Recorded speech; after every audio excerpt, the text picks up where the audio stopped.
All right, for the record, I did not do this. I'm fixing it. We're gonna take the job and complete it.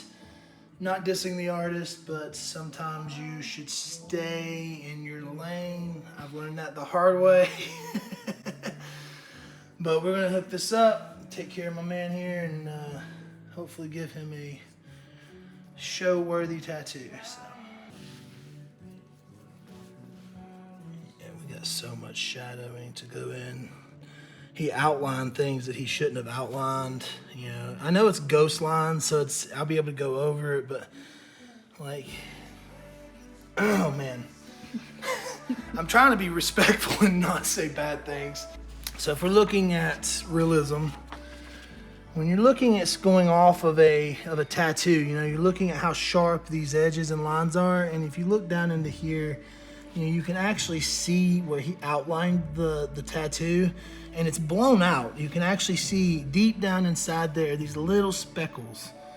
And what that is because he ran a very small needle, probably a 3. You can see the line coming through here and all the other ghost lines, but he went too deep with it. And even with such a light ink, it'll still blow out. So this whole area, for one, is splotchy, it's not saturated, and 2, that fade out is non-existing. The mountains are not even black. It's just lacking a lot of depth. It looks like he got into doing some black and got afraid, kind of got in over his head. And that is something I've taught in seminars before in the past, is you can't be afraid of black. I don't know how to say it any other way. You just gotta know where it goes. I'll say one more thing before we get started. So when you're doing shadows, this is huge on faces. I can't stress this enough. I see this all over I mean, whether you're doing an illustration face, a super realistic, hyper realistic, whatever you're doing, the shadow always comes from your jaw to your Adam's apple. Stop like bringing it straight down. Look at the degree here. Look at the shadow. The shadow here, non-existing. Just whip shading. That's not how it works. Dark here, fade out here. Dark here, fade out here. You can kind of see what I've done already. Shout out to Eternal, Triple Black. I've been with them all my career. I love Eternal. I've tried other inks, I'm not gonna deny it, but Eternal is always my go-to on everything. I turn my machine down, I run about 6/8. That might be high for other people. Everyone has their preference on that. I'm not even gonna get into that. Straight black, boom, just mimicked what was there. That's all you gotta do. You keep it true to the photo, your image is gonna come out the same. Make sure that when you're also doing portraits, that you keep your image as close to it as well. I think it's called your XY circumference. Sarah Miller, another shout out, taught me that a long time ago. It's very important, that way you don't add a, you know, or in the eyes or whatever.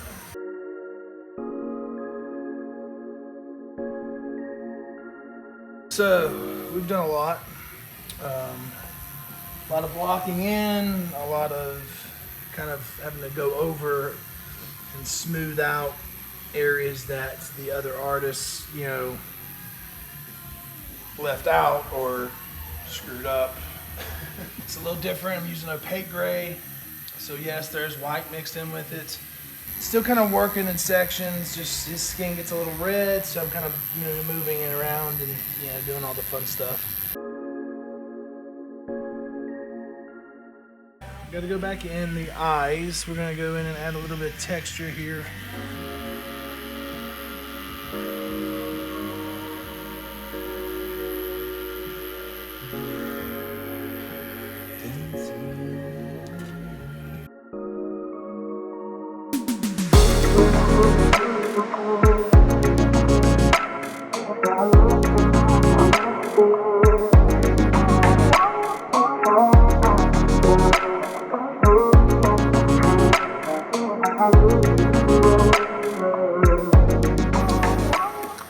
We're getting to a limit.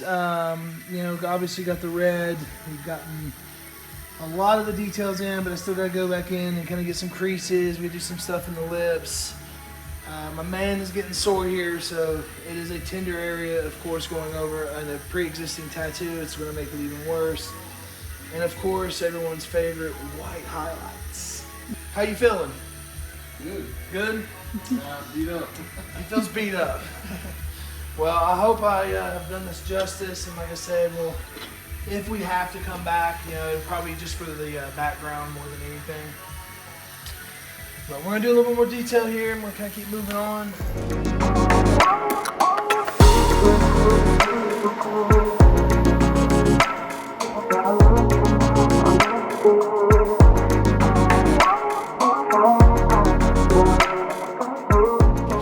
Did a little bit of background, nothing crazy. Still probably need, just a little bit of work down here, and you weren't feeling that on the Achilles, Adding on, we'll be able to tie into this down here. I'm gonna pull some more rocks down and kind of, finish the piece there, because it doesn't look like he actually finished it. It looks like he stopped. Very happy. We got, I would say, 95% done. There's always, I'm a nitpicker, so I mean, especially when I'm doing portraits, realism, I can go in there and just noodle for hours, but you gotta know when to stop. So we're gonna do the white highlights just to pop a few here and there, kind of hopefully make this thing pop out even more. And he's gonna come back, we're adding to it. He wants to do a full, like Cherokee Western, native style theme on his leg, and I fucking dig it.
Well, that was fun. I was very happy with the progress of what we've done. I haven't done, honestly, any color realism in a while, so it was really fun to get back into that.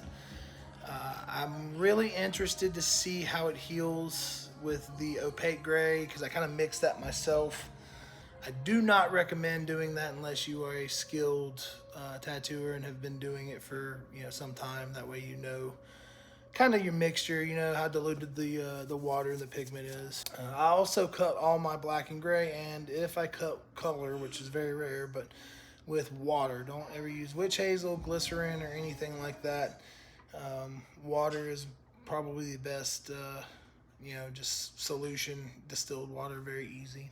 Looking to do more stuff like that. If you guys want to see me do more fix-ups, cover-ups, freehand work, drop a comment in the section below. Let me know what you guys think.